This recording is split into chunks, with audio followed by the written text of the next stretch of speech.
some of the people who talk trash about barbells because they're literally lying to their audience.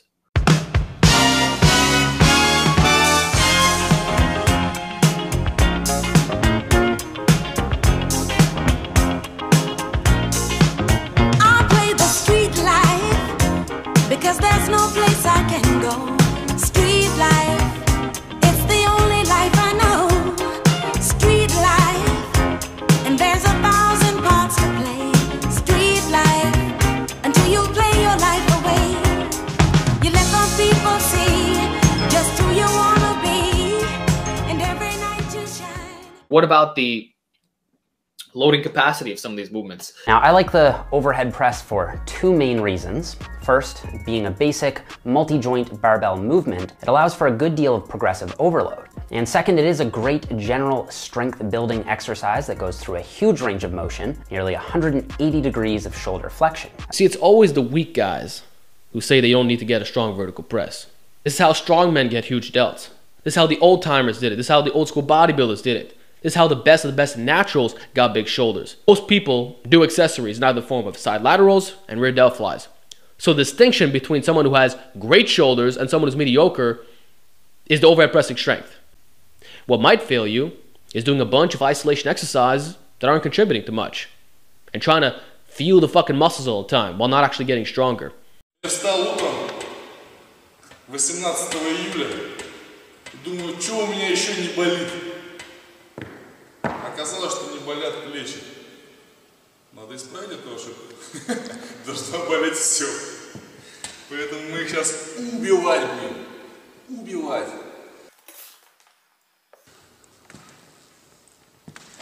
I think it is essential to get strong in many different planes of movement, and throwing out everything in this plane of movement, everything in the vertical plane, I think is really just silly. And if you have issues when going overhead, more often than not, it's not the movement. I think these people vilifying these movements, even behind the neck stuff, are wrong. I play the street life because there's no place I can go. Street life, it's the only life I know. Street life, and there's 1,000 parts to play. Street life. But they never talk about the variations that those entail. How hard is it to do this with your arms, you know? An exercise just needs to be biased enough for growth. Iliac lat pull down, one arm at a time. That's a great exercise for the lats, no doubt. And I'm doing them as well at the moment.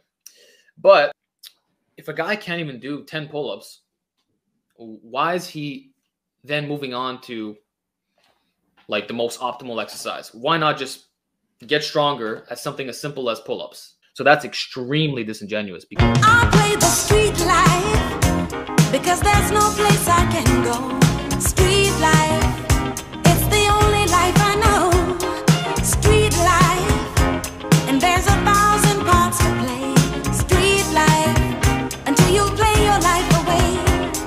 You let those people see just who you wanna be, and every night you shine just like a superstar. The travel life has played a 10-cent masquerade. You dress, you walk, you talk, you're who you think you are. Street life, you can run away from time. Street life, for a nick. For side delts, upright rows are awesome. They're safe to do. If you have shoulder pain from them, don't do them. If a certain grip gives you shoulder pain and another grip doesn't, use the grip that doesn't. So upright rows are not a bad exercise. In fact, they are a pretty good exercise that build all three heads of your shoulder, your upper back, your yoke, and your grip if you use them strapless. In addition to that, they have the really cool benefit of being an exercise that I used personally when I was having shoulder discomfort to make my shoulders feel better. We're also going to address what's honestly a super annoying and super common talking point that says basically that certain postures, positions, or forms that you use are just inherently dangerous.